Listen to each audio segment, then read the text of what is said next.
once, my ass. I'm only 4.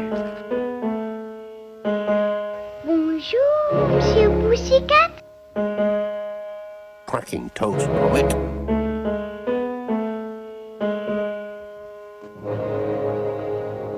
Start spreading the news.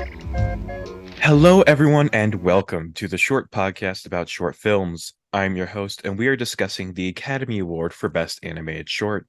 Today's episode is about the 61st year of the award at the 65th Academy Awards, which celebrates the films of 1992. Today's guest you last heard discussing The Little Orphan and the nominees of 1948. Please welcome back Engwari. Hello, Engwari. Hi, excited to be here. It's an honor to have you back. That's it. Welcome back. Thank you. But remind us, what is your familiarity with the best animated short category?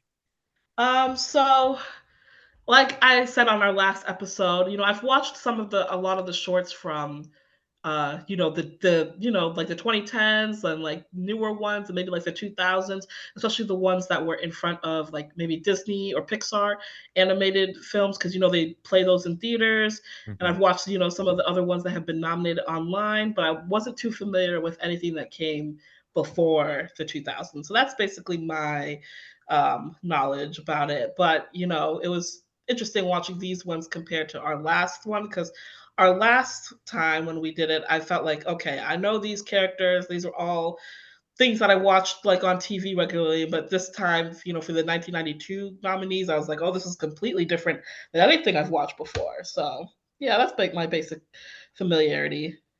Yeah, it's always fun getting to years like this, where it's just like, even though like some of these films I think are kind of known amongst like the animation community, it's just like they are still like things that aren't very widely seen. So it's just like, Mhm. especially with this lineup, it's like everything is so different from each other. And so it's just Yeah, like it's a really great just microcosm of like the different ways that animation can be used. yeah.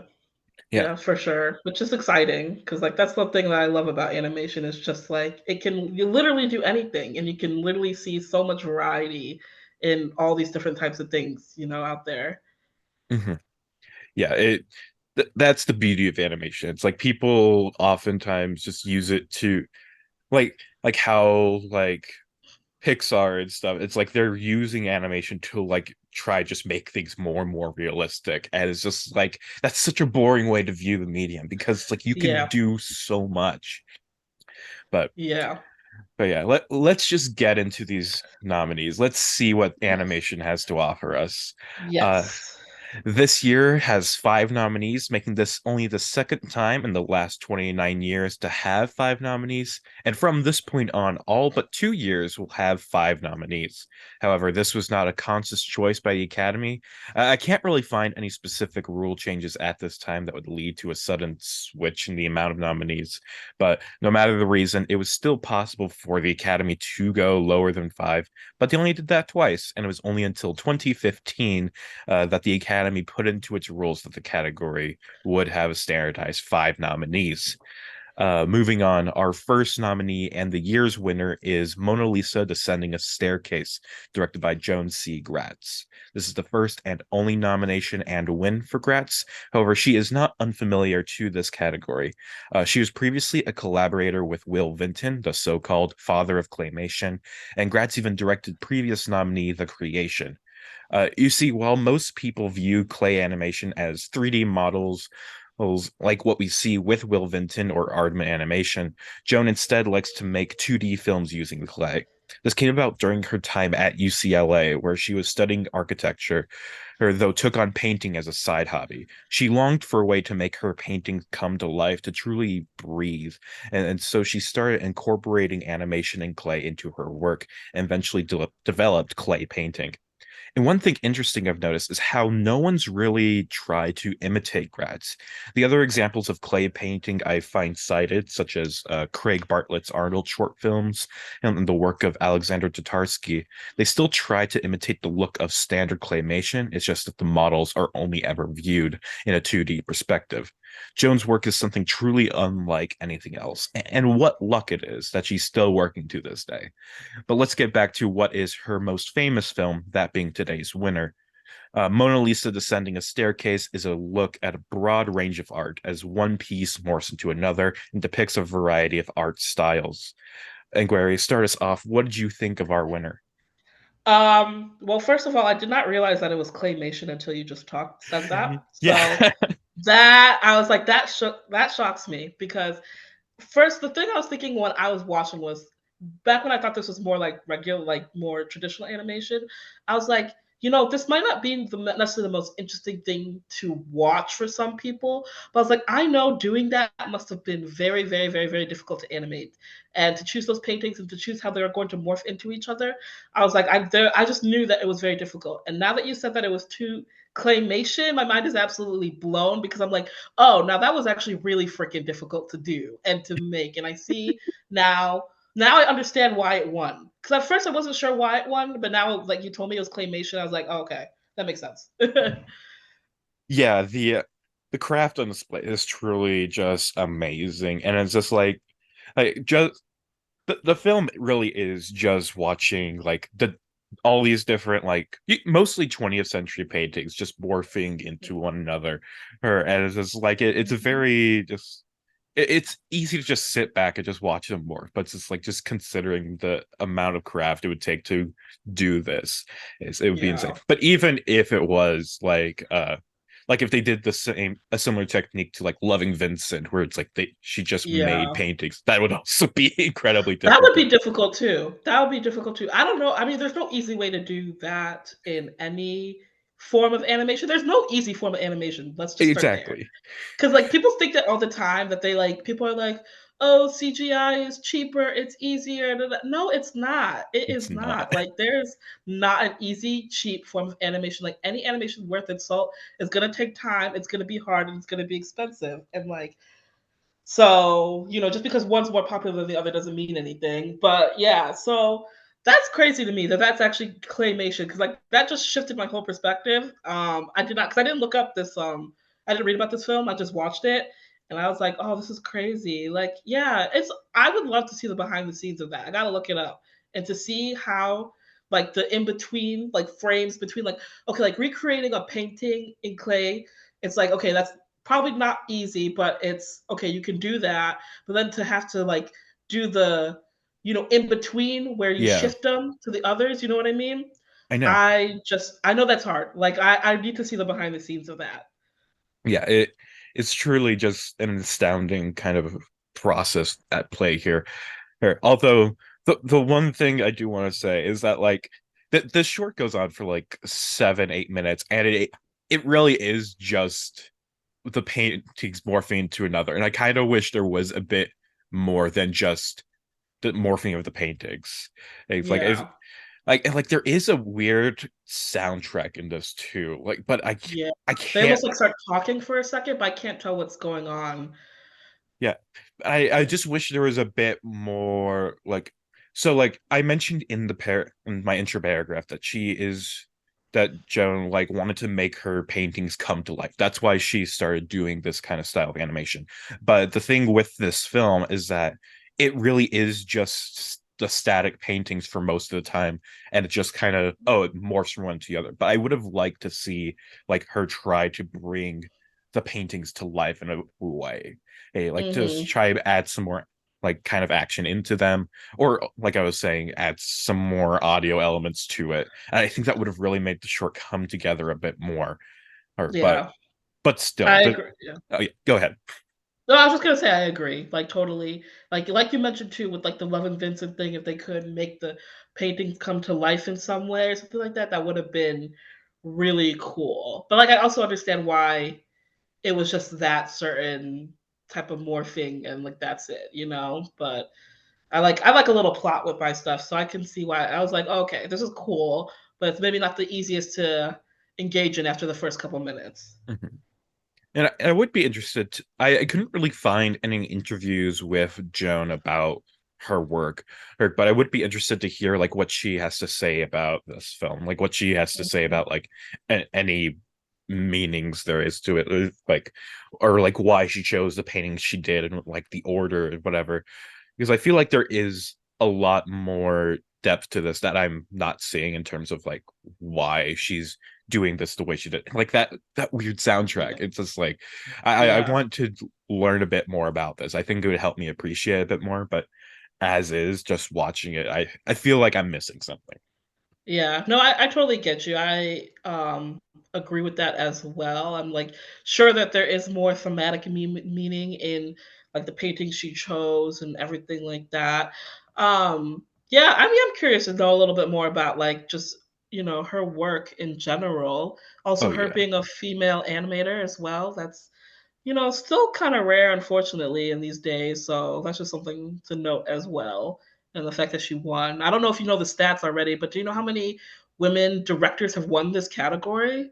I don't have an exact number, but I do know there Mhm. have been a few so far. Like I know, of course, Mhm. there's been Faith Hubley, it's been Eunice McCauley, Suzanne Baker. I've just pulled Domi up a list. Shi. I know Um, Domi Shi as well from oh that's yeah, recent. I, Yeah, of course. I'm just thinking up to this point. Yeah. I think Joan is the fifth woman to win this category, and Okay. then I think there's one. Better than the Um. feature category. Oh yeah, definitely. Like the fact that this category is so just kind of like out of the spotlight means that they can accidentally give a woman an award sometimes. You're right. Right. But yeah, Unfortunately. I think there's probably about eight or nine in total that have won this category. It's sad that I'm like, "Oh, that's not that bad." Out of, like, how many? Like Yeah, like there's been 95 or 91 or I think 91 years, and it's like having nine winners like 10%. It's just like that's a good track record compared That's to a the other good track categories. record. Literally, though, it's bad. I was like, "Oh, okay. I can deal with 10%." but but yeah, No. but the short at the very least, it's a good art history lesson. Like you could put this in a classroom and Yeah. like have each student pick one of the paintings, write a paper on it. It's just like Mhm. For sure, for sure. uh, but yeah, anything else you'd like to say about this film, or do you want to move on? I think we can move on. All right. So our second nominee is Adam, directed by Peter Lord.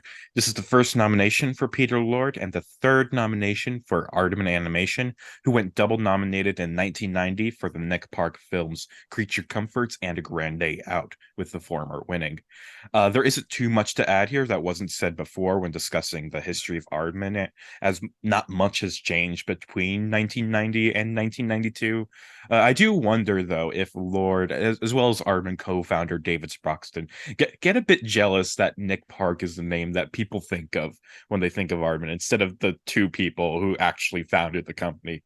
But Mm. in any case, Adam is about God placing a man on a tiny little planet, or rather more of an asteroid, all to himself. Hijinks then ensue. Uh, so this short is a very kind of standard short film in terms of just like the comedy at play here. Like Mhm. it's just like oh it's just a light little comedy short where it's just like you get these little gags about like oh Adam is falling off the planet or just like he throws like a lob of clay and it's like it starts like orbiting around it and hits him back in the head or whatever. It's a very cute short, but and it's like I used when I watched it the first time a few years ago, I apparently really loved this, but watching it now, it's just like it's good, it's fine, but it's not something I really uh remember too well after, even though I Yeah. just watched it like the other day, like a day ago. But Yeah. I mean, I agree with you. I liked it just because it was fun and all. I think the ending was like just like the ending gag was the best mhm. part of it for me. Like, especially if you have seen a lot of short animated films, I do agree, it's definitely not like anything that you haven't not seen before in terms of humor and all that. It is interesting just seeing like early Aardman because I don't think I've watched. I mean, I don't think I've watched Aardman's short film other than like I think the Wallace and Gromit had short films. So I probably saw those ones, Oh but yeah. other than that, I haven't seen like anything else from them previously before. This is before they did what is it? Any features. So Yeah. this was yeah, it was interesting kind of just seeing the early start of it all too. And like it reminded me too, there is a Wallace and Gromit short film. I'm pretty sure it's a short that I remember very vividly in my mind from a kid when they were on the moon and they were like slicing off pieces of the moon like it was Yeah. cheese. And that's what this reminded me of. Yeah, Yeah. that's a grand day out. That was their last nominee in 1990. Yeah. Okay, yeah, yeah. So I remember that very vividly from when I was a kid. Mhm. And that's what it reminded me of too. But yeah, I mean, it was pretty well done for what it was supposed to be and just kind of, good humor as well. I think the ending with the penguin when he thought he was getting Eve was like really funny and that made me laugh a lot. But Mhm. yeah, again, not much depth to it. Yeah, it's just the very standard comedy short. It's the kind of thing that's just like it's what these short films are kind of expected to be in this category. It's just a bit of light Yeah. humor. And yeah, there are some good gags in here, but at the same time, it's just like it is what it is. And Yeah. Yeah, exactly. Like yeah, very face value. yeah. I'm trying to think of more to say. I feel like there has to be more to say. I know, it's so hard. I'm like, okay, so what else did it do? But It was about a man on the moon. yeah, it's just the guy. He got made. He's just standing there. He's having a frustrating kind of time. But Yeah. but yeah, I always think about what animator might have been like if they like what an animator might be like if they worked on that and they listened to this because we're just like, oh yeah, there's not much else to say about it. They're like, I worked 3 fucking years on that. Like, like knowing how long animation is, it's like that took like how, some blood, how sweat, and dare you tears. not see the deeper meaning I have? It's like I'm sorry. It's about the human condition. Yeah, But yeah. I do kind of Okay. just want to move on if that's okay with you. Yeah, I'm okay with it too. All right. So our third nominee is Reci, translated to English as Words, Words, Words, directed by Mikhaila Pavlotova. This is the first and only nomination for Pavlotova. Her works are often about the intensely complex feelings that come up during interpersonal relationships, particularly when love and marriage is involved. She was born and raised and educated in Prague, graduating from the city's Academy of Arts, Architecture, and Design. She sought to change the way people thought about Czech animation, which up to this point was defined mainly by Jiří Trnka's stop motion and fantasy films.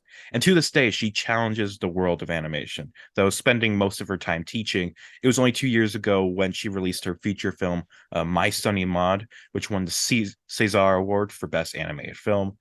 But here to discuss short films, Reci is about a bunch of people in a cafe, each having their own dialogues, but there isn't any actual words in the short, just noises and speech bubbles, but still so much is said.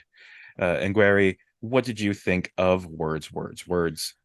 I really, really like this one. I thought it was so creative. I was having a lot of fun when I realized like what the short was doing, and to see how the short was going to visually display words and display emotions, and really kind of unpacks like the different ways we communicate and miscommunicate. I really enjoyed it. I thought it was super cool. Mhm. So did I. I just love, first of all, I love the whole atmosphere of this place. Hey, so I Mhm. love like the how everybody is just kind of ugly in their design, but it still just really works for the world they're doing. It's like the soundtrack, it's so beautiful. And it's just and like you were saying, the way they depict the words. It's like it's not just like it's not even like the same way that words are said. It's just like they try to do it in a variety of different ways. Like I Mhm. love like the two women gossiping and it's like the one big secret turns into like an elephant, and it Yeah. wanders around the cafe. And then of course I love the couple who are like sitting there. It's just Hmm. like their words are like a game of dominoes and like puzzle pieces coming together. And it's just and when they start to fight, it's like it takes on these whole new form. It's so great. Just it's so Yeah. inventive. And it's like and like I said, it's like there isn't any actual words, but you can tell what they're saying just by the Hmm. creative ways that Pavlova is depicting it, which is so that's how you can tell this is great, because it's just so good at getting its point across without any dialogue. Yeah, I totally agree. Like I thought it was just so interesting. I loved yeah, I especially love just the scenes with the couple. Those are like my favorite scenes of them. Like just showing like the puzzle pieces just coming together and then playing dominoes with their words, like with their words was so cool. I loved how they tried to fit in when that big fight happened and they tried to fit in that last puzzle piece and it wasn't fitting. Hmm. And I just love that because it's kind of that's how it is sometimes. It's like everything is perfect except for one thing, and then when that one thing doesn't work, when they start, all of a sudden they couldn't the their dominoes weren't connecting anymore. I love Hmm. that to show like they weren't connecting anymore, and then I love how when in the end when the I think it was like the waiter or something like that came and like gave that final puzzle piece in a way, kind of gave that like one piece of advice or whatever it was to make it work, and Hmm. she ran off. I don't know. It was super cool. I love that. Yeah. It was interesting. I also love like the one point when the guy's trying to leave and she spouts out like a wall of dominoes in order to try and Yes, yes, stop I it. love that. And then he just breaks the wall down. It's like she's crushed. It is Yeah, so sad. It's just, and it's like yeah. she's the one that we've been like attached to from the beginning, because she's also like she's just trying to read at the start, and it's like she's getting Mm, annoyed by these guys or whatever, by the waiter and stuff. But then it's mhm. like the guy comes and they start falling in love. Uh it, it's like it, Yeah. and this film could have been just about those two, but it does spend the time to really give a whole world of a whole Mhm. different space of conversations, just all these different interesting characters. Though of course those two are kind of the ones that pop up the most, the ones that you really remember as the short goes on, or Yeah, after like the there was short these ends. yeah, there was these also these two men who were like talking, and I think it was supposed to imply they were talking some type of like lewd like conversation, something not like super appropriate because like the thing that was formed was like it looked like they could be like boobs or something like that, and like then the woman comes in with like the older woman comes in with like her like lightning words come in and like Yeah, break it she up. I she love that. yeah, she like crosses it out or whatever. Yeah, and something I, like that. and I like there's these two guys who are like, one of them's really sad and the other one is clearly trying to like cheer him up or whatever. Oh yeah, yeah, Or yeah, and with the then like juggling. he's juggling with the words. That's right. And then after once he realizes it's not going to work, it's like he says something and it like breaks through the floor or whatever, and that's what cheers the other guy up. It's just like he's Yeah. just starts laughing, and it's just like we could just go on and on talking about like the different conversations, because it's just Yeah. so interesting, like the different ways. It's just like Yeah. every time you think it's like run out of different ways to do it, it's just like it gives you something else. It's just like it's so creative. Yeah, and I definitely it's like I could have watched another like 10, 15, 20 minutes of that cuz like there's so many ways we communicate in the world and so many things I feel like could be depicted that like you could I'm like you can keep on making stuff like this. This is so interesting to me. And this is just one little section of human interactions that we're seeing and is that's being depicted and explored. And I definitely could have seen, a lot more coming from it. And yeah, it was interesting. Yeah, I definitely think a lot of people should watch the short. I think like a lot of people just like, especially if you're a writer or an animator in any type of way or some type of filmmaker, I think it could make give you a lot of inspiration in terms of how to portray things. Mhm. And yeah, I really liked it. Yeah, this is definitely something that could be like really studied. Like it's definitely good for like a film school or something. And- Yeah.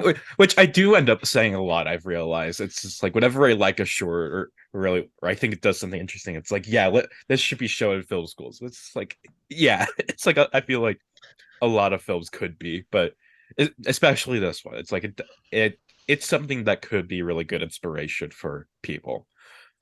Yeah. Um, Anything else you like to say about this film? No, I don't think so. Good on that one. All right. So our fourth nominee is The Sandman, directed by Paul Barry. This is the first and only nomination for Barry, and there's unfortunately not too much to say about his career. Barry passed away at the age of 40 due to a brain tumor, and I think instead of writing my own summary of his life, I'll instead read excerpts from an obituary written by co-nominee this year, Barry Purves. It is with such sadness that I write a few lines about my colorful friend and colleague, Paul Barry. That he should die at 40 is such a tragedy. That he should die with so much more brilliant work ahead of him is a loss to those who were not fortunate enough to know him. Paul joined Cosgrove Hall in Manchester around 1983, animating Mr. Toad amongst other characters in The Wind and the Willows. Even then, Paul's amazing skill was clear. In 1992, he made The Sandman with Ian McKinnon and Colin Batty. This film really made the world take notice, not just because it won so many awards, including an Oscar nomination, and not just because it took animation into a new, darker realm, but because here was a standard of animation really that had really not been seen before. It was not surprising that Paul was taken to America to work on Nightmare Before Christmas and subsequently James and the Giant Peach and Monkey Bone, as well as dozens of brilliant commercials. The standards he set in his own animation on these films and his direction of others were an inspiration to his crew and fellow animators. His characters were clear, precise, eccentric, funny, dark, and very, very credible. The fluidity of his animation betrayed little sign of his tremendous technique. His puppets just lived and will happily continue to live, inspiring new audiences and inspiring new animators with the skill. Seldom has anyone achieved such standards and such respect from colleagues. Paul's death is an enormous loss to so many. His caustic wit, his energy, his love, the dark and bizarre, his generosity, his infectious cackle, and his red hair will be so tremendously missed. This introduction might ring a bit too depressing, but honestly, it might fit right in with the nominee ahead of us. As was hinted earlier, The Sandman is an incredibly dark and eerie film. Based on the short story by E.T.A. Hoffman, The Sandman tells the story of a boy whose mother sends him to bed. The boy stays awake, but little does he know that the Sandman has come to visit. If a child sees the Sandman while he visits, he takes the child's eyes and feeds him to his young. Will the boy goes to sleep, or will the Sandman take another victim? This is only the third horror film to be nominated in this category after Telltale Heart and Labyrinth, and all three of them rank among my favorite nominees in this category. For this film specifically, I just absolutely adore this environment that we are in. Is this weird broken down house that it's very German expressionistic in terms of the way that this whole Mm-hmm. set is. It's just like, and I love these little character designs of both the Sandman and also the mom and the son. It's just like, it's just very memorable characters, and just the way the Sandman itself moves is so interesting and just so fun.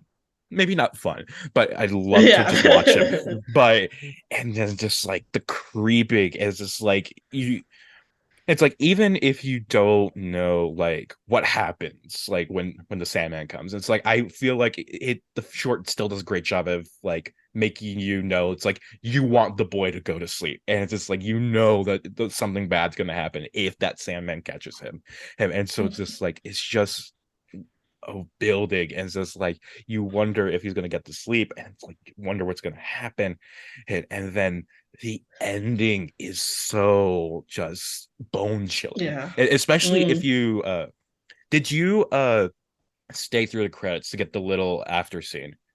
Yes, I did. Yeah, that Yeah, scene that was specifically, creepy. it's Yeah. so fucked. I just love this so much. I love animated horror. I love when the Academy decides to nominate horror films because they always end up so good. Because they wouldn't Mhm. nominate them if they weren't so good because they fucking hate horror.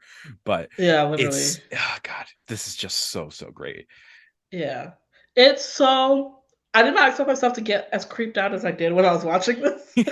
I was like, I'm actually like nervous right now. I'm like really nervous. Like I was like really shook. I also did not expect because obviously we know that animation is a medium and you can do whatever you want with it, but it's still something that is primarily associated with kids stuff.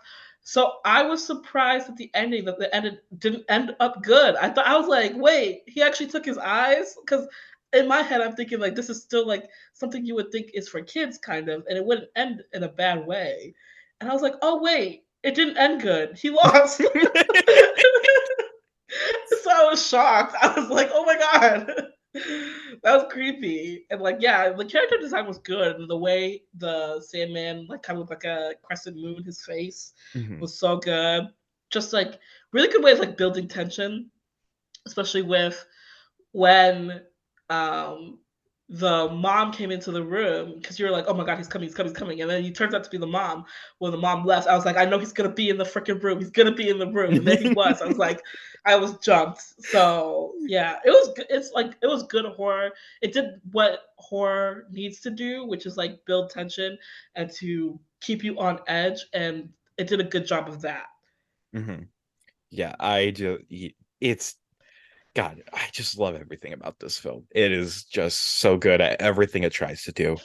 Oh, and it's just like it also I just want to say the animation reminded me a lot of like those old like Kleenex commercials where it's like got the kid with the red nose Yes. and it's just like I, Yes. part of me thought that like oh this must be the same guy who made those, but I don't think it is. I think I didn't look it up this time, but I think I looked it up the first time I watched it and I couldn't find uh any kind of connection between Paul Berry Mhm. and those commercials, but No, yeah.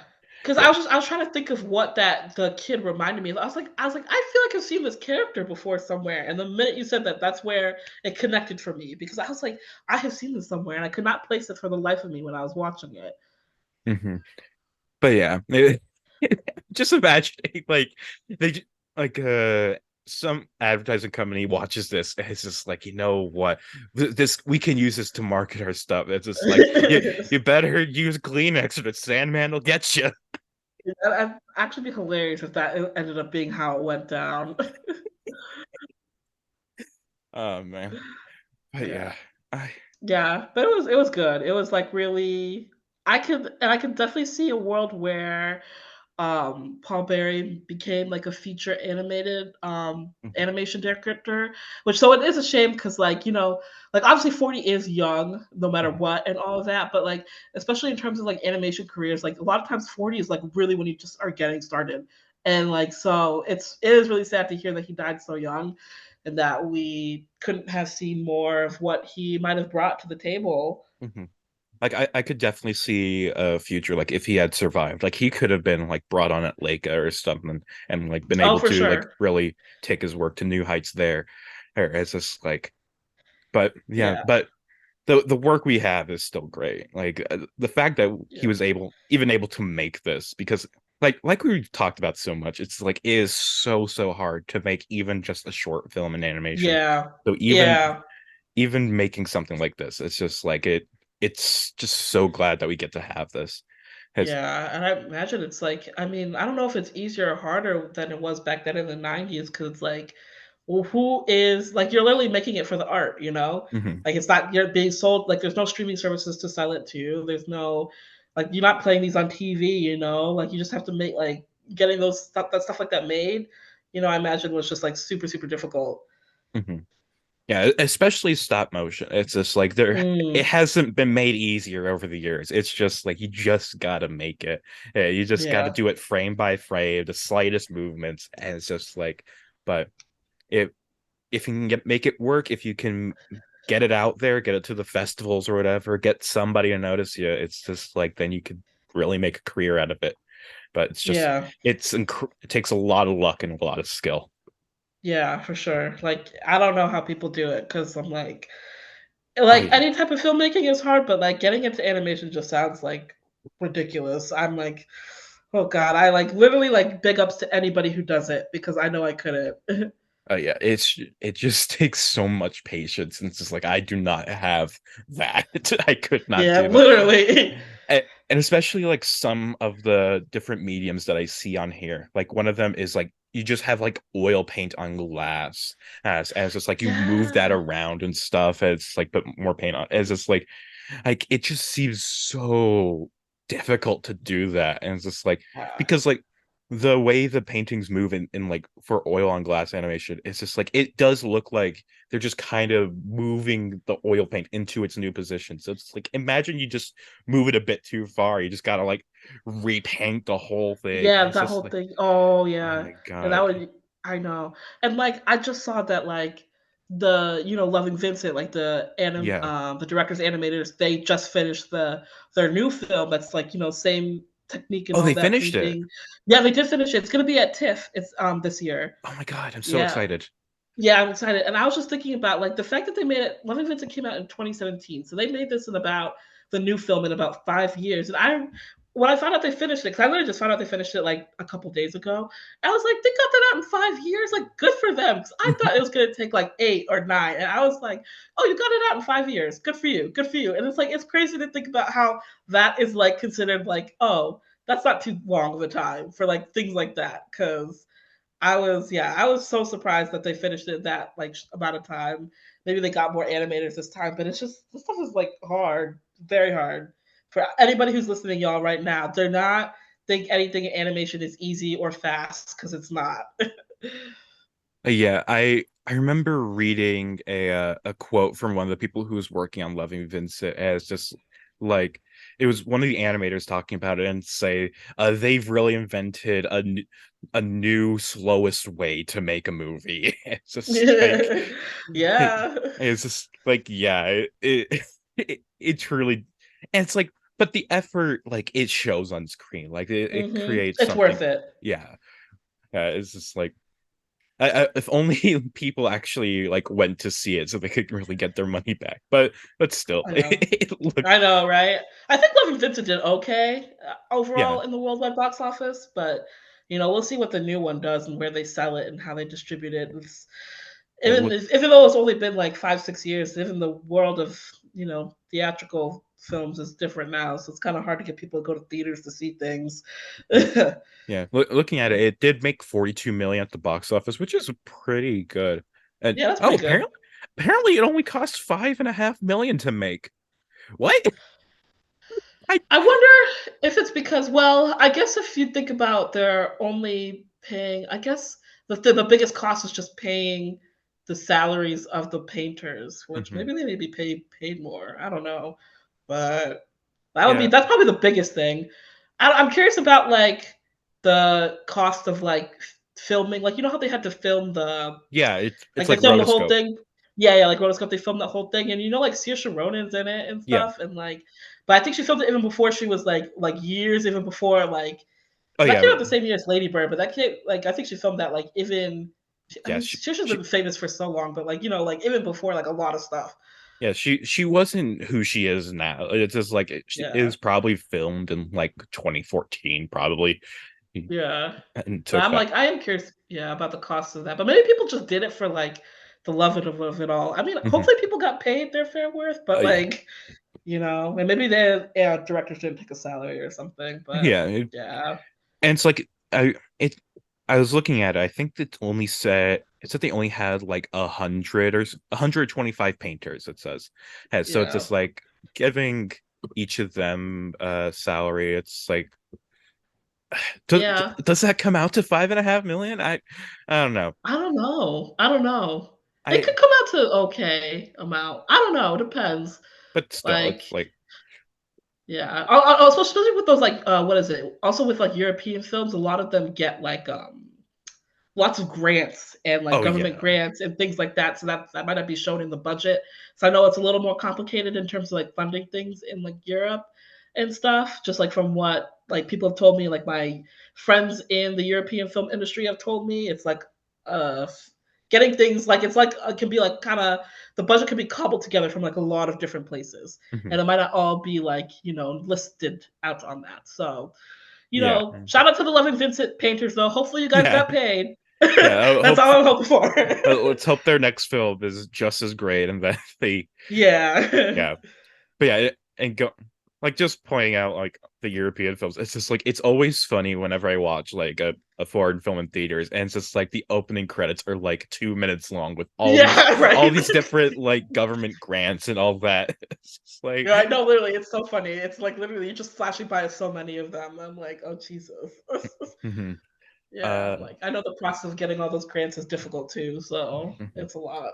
Yeah, I always wonder just like how you like make the movie, how you like get these people to convince though that like, hey, can you give me money, please? It's just like, what's It, the it, it's whole premise? complicated. Yeah, because I have some friends who are in what is it, the French film industry. They say it's a lot of writing to people, a lot of like convincing these people that you have like oh yeah, like a lot of times you have to prove that you have certain funds to get even more funds.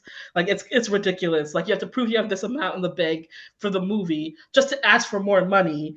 And then like once you prove that you have that, you get that amount of money, then you could go to this other organization to ask for more money. Oh It's my kind of like a God. domino effect. So like they like so what my friends have told me, it's like it can be a lot, but like it's sometimes I still am like, oh, it sounds like it's still better than like what you have to do in America, because sometimes it's like it's really difficult in America as well, just Yeah, because it's like not many we don't like the government doesn't give a shit.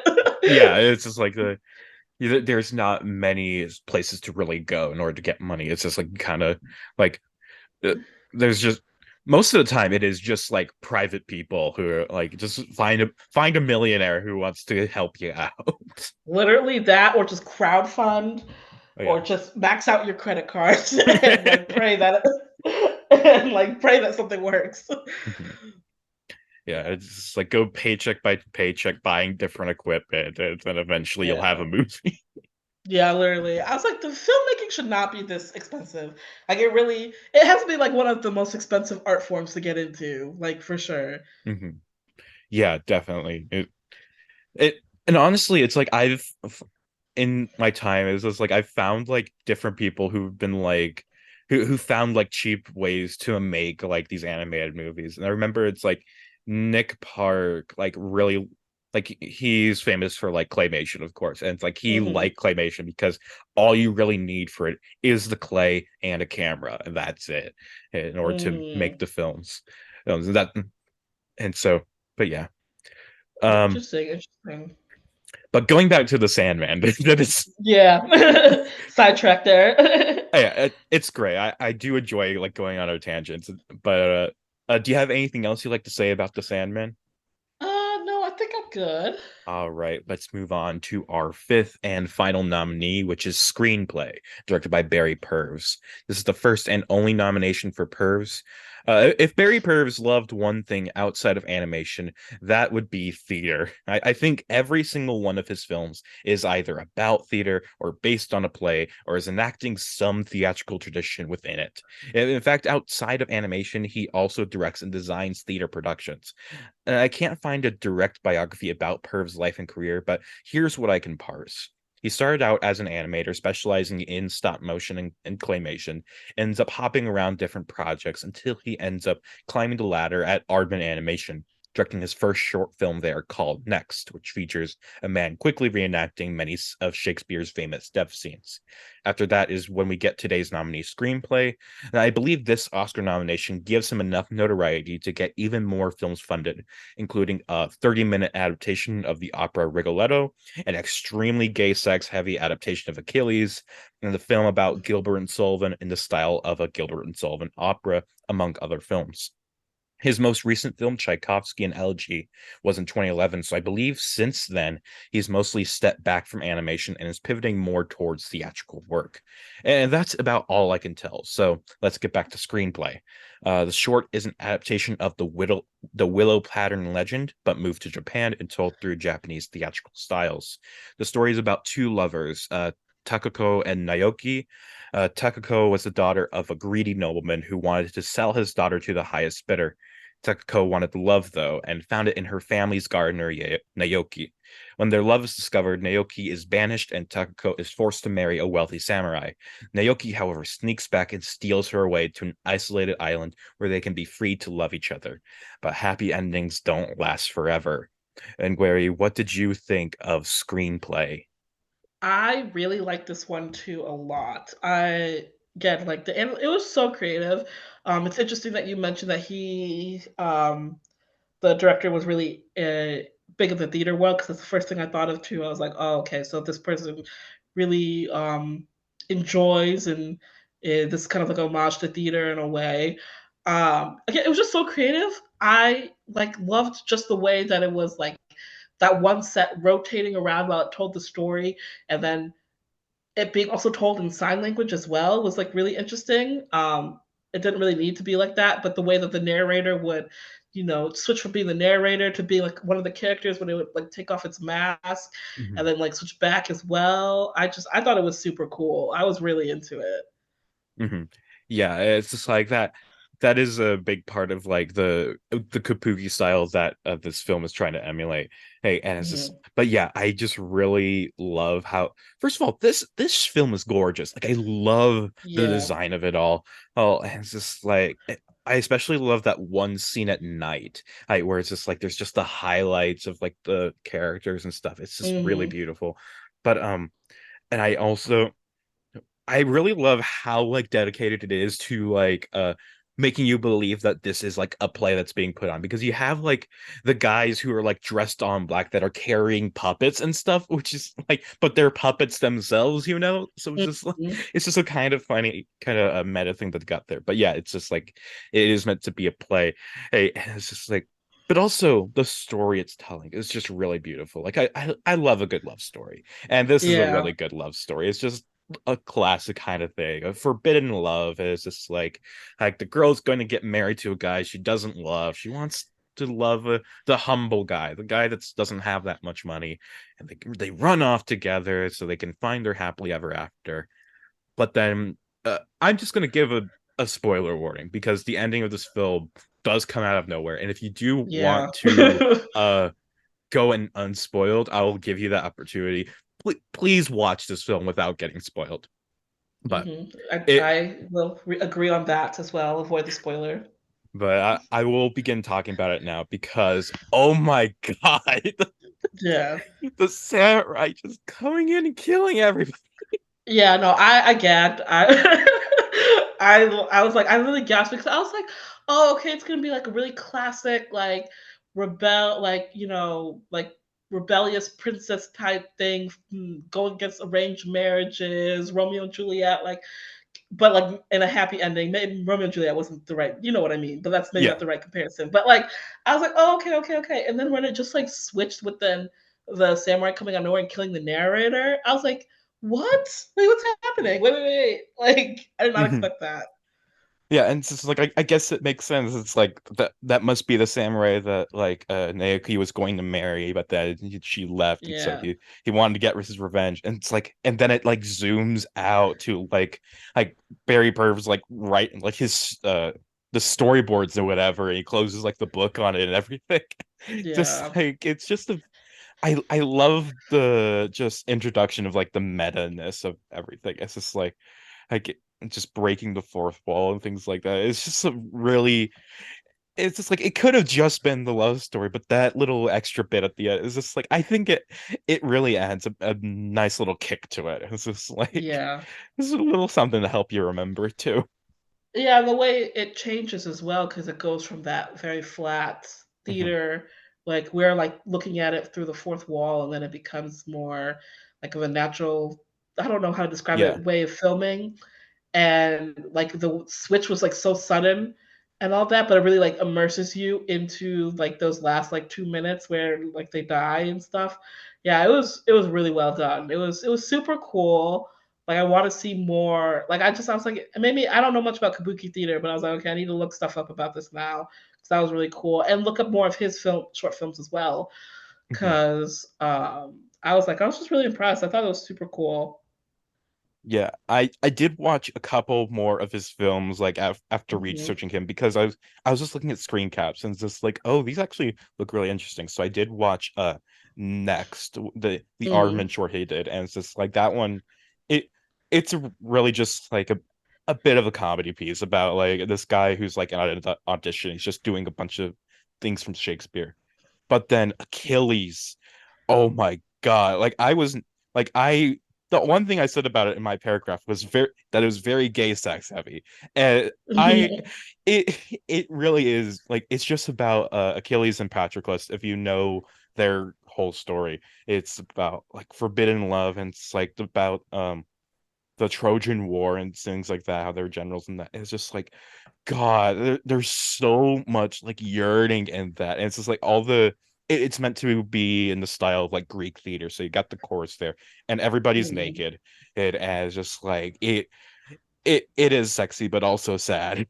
It's like, I'm definitely interested to watch that because I feel like like Greek myth was very like gay heavy, and oh then yeah. when we adapted it, and like the adaptations like never reflect that at all. Like we never see that in the movies or the TV shows. I feel like so it will be interesting to see someone actually do something like accurate for once. Yeah. Like Like ancient Greece was gay as hell, so like yeah, let's watch I'll it. make sure to send you the link to it.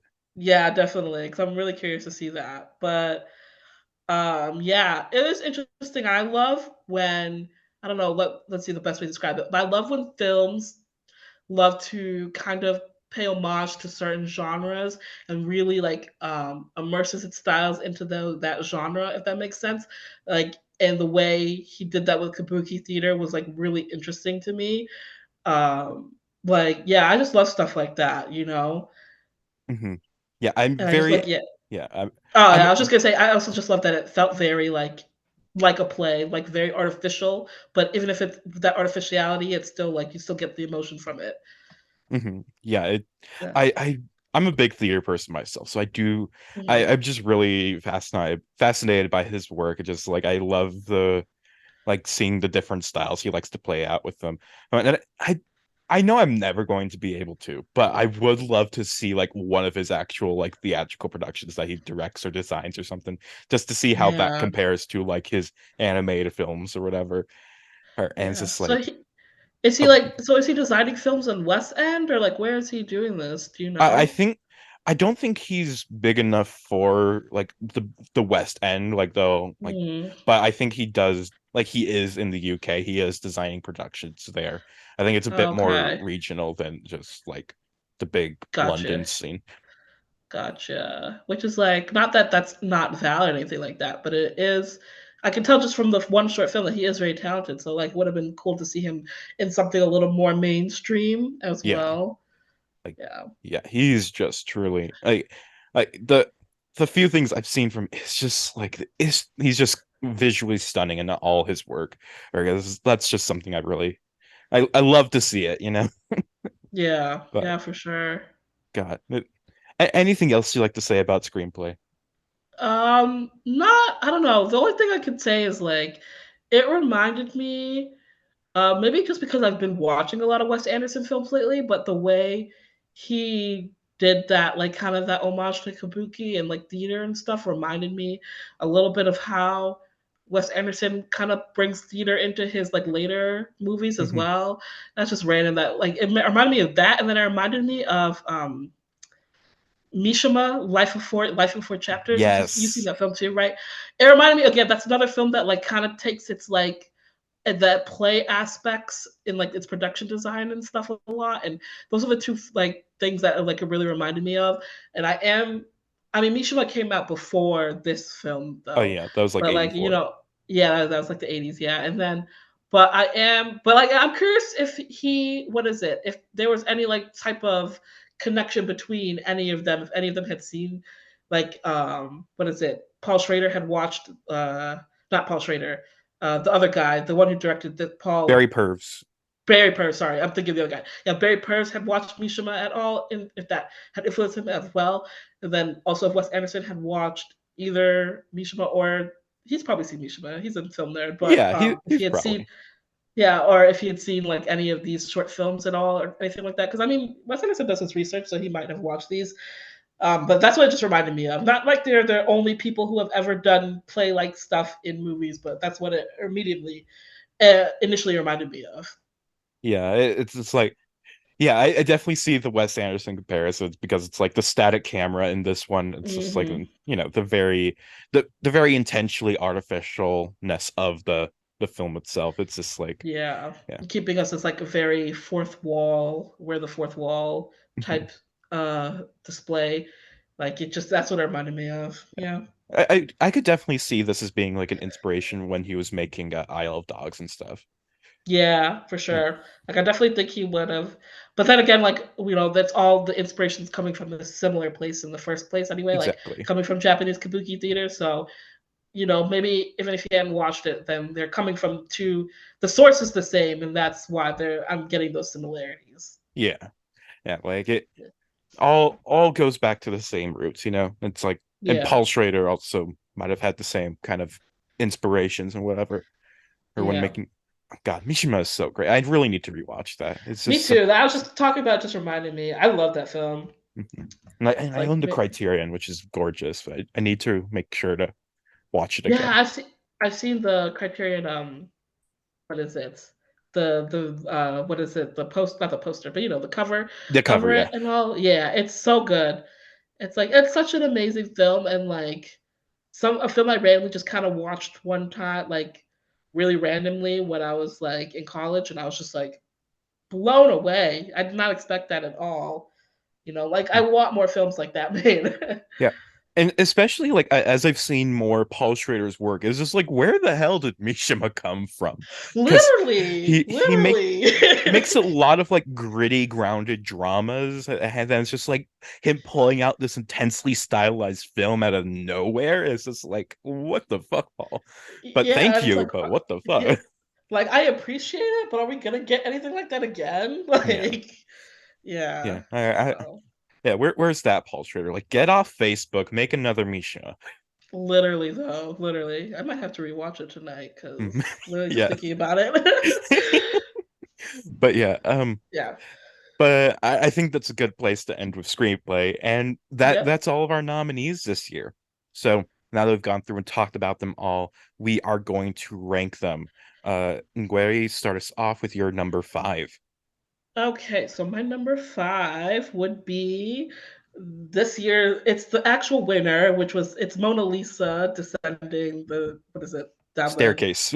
down the staircase. Yes, yeah. So that's my fifth one. Unfortunately, I mean, I am still like I liked all the ones in this category, so I'm not this is like it's like the worst of the best. I thought it was really the craft behind it I'm very very impressed with. It is just a little hard to get into it because there isn't a real story to it, but that's just me preference wise. I've never been the biggest just vibes and visuals person. I always have needed a little bit more of a script or story behind anything I have watched, but I still really, really am impressed by just like the claymation 2D. Like that shit is fucking hard. And I know how hard it was to do that and how creative it was. So, but still my fifth place. Yeah. My fifth place is Adam, which Mm, is it's a good film. It's a good standard comedy short. However, it wasn't that funny to me. And yeah. compared to the rest of these nominees, it's just like, yeah, it's just an easy film to put in fifth spot because everything else is just really inventive and really good. What's your Hmm. number four? So my four is Adam. So similar to you as well. It was, again, impressive enough. It was good, but it wasn't. I like the ending. I think the ending is what made it kind of funny to me and put it like right above Mona Lisa for me. But they're both kind of similar and close to each other, like in my like head in the ranking. But yeah, it was standard comedy film. If you've watched enough of them, you've seen, it's not going to stand out to you. Hmm. Yeah. And my number four is Mona Lisa descending a staircase. So we got the same bottom two here, Yeah. but yeah, like, and pretty much what you said is just like it's a really impressive film. It's great to look at, but at the same time, it's just like I wish there was a bit more. Like I was saying earlier, it's just like I wish Mhm. there was more life in the paintings, or that there was a story element. Or I also thought like I'm a sucker for short films in this category that feature like a catchy song or whatever. But I would have liked it if like the different paintings were all like singing a song together or something. It's just like Mhm. it morphed, but it's like there's still a person in each painting that's like continuing the song, which yeah, that might just be me because I know there's some people, some of my frequent guests, don't like those kind of shorts. They think they're annoying, but I like them. And Yeah. I think it'd be fun if this short was like that. But anyway, what's your Yeah. number three? My number three would be the Sandman. Again, I really love this one. It was really good. It was really dark. It was creepy. It did what it needed to do. Yeah, like I don't have any complaints really about it. It's just I just happen to like the other two more in my ranking, but I thought this was really good. Yeah, I'm in the same position where it's just like the top three is all just really great shorts, and it's hard to really. It feels bad to put one of them in third place, but Hmm. my pick for third place is screenplay, which Mm, I still really adore. I still really think is just so beautiful, but I think I just really enjoyed the other two more. I think maybe they're just a bit more inventive to me, whereas it's hmm. like screenplay is just steeped more in like traditions, and it's just like it, but still it's still really good. It's still really inventive. It's just the third place. What's your Yep. number two? So my number two would be screenplay. Again, we talked about enough. Like I really liked it, and I just liked its homages to like kabuki theater and like Japanese culture and all that. I thought was really cool. Yeah, I don't know if I have anything else to like say. Like I think the ending also of that film as well is also what really like brought it up for me as well. I just love the shift from the like more theater like presentation to a more naturalistic film kind of POV that it had going on. And I'm excited to check out more of that director's work. Hmm. My number two is Reci, words, words, words. Uh, which yes, it again, it's still just so great. It's still so inventive. I just really love this film. Oh, but again, it's just like uh, my number one's got to be my number one. But what's Mhm. your number one? Yeah, so my number one is Reci. Again, I really loved it. I just so inventive, such an interesting way of exploring the human condition in a way that I don't think anybody has really. I've never really seen anything like that before. In the way it visually um, used words to like it visually, showed the words and like how people communicate and things like that. I really loved it, and yeah, so it's my top pick. Hmm. And my top pick is The Sandman. And it's just like ever since I first watched this, however many years ago, it's just like it's something that's been stuck in my mind. It's just something just really I just love animated horror, and this is just a great example of it. It just does so much to make this film so eerie and great. It has just like the imagery of it just sticks with you forever. Like I'm not going to forget the design of the Sandman or the look of the kid without his eyes. And it's Hmm. just like it is just so good. I just absolutely adore it. And but yeah, that's our rankings. And so I'm curious. I did tell you like one of these shorts is one of my favorite nominees in the whole category. I wonder if you did predict that it was Sandman.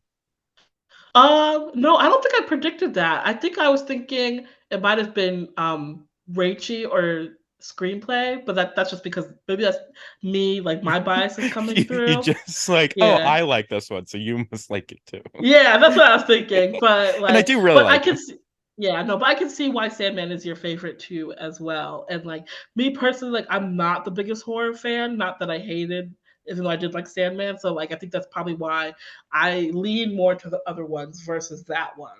But yeah, it was a really good short film though. Yeah, that's definitely understandable. Um, but yeah, before we end our show, are there any final thoughts you'd like to share or anything you'd like to promote? I mean, the only thing is, I have a newsletter like last time. It's what is it? Uh, you could go to like three Mews .substack.com. Follow me. I do like a lot of mini essays on entertainment, music, movies, pop culture, anything like that. Maybe an occasional personal essay or two. So yeah, subscribe, follow me. That's basically it. All right. Well, thank you for coming on the show, and thank you, listener, for tuning in. This has been the short podcast about short films. Until next time, goodbye.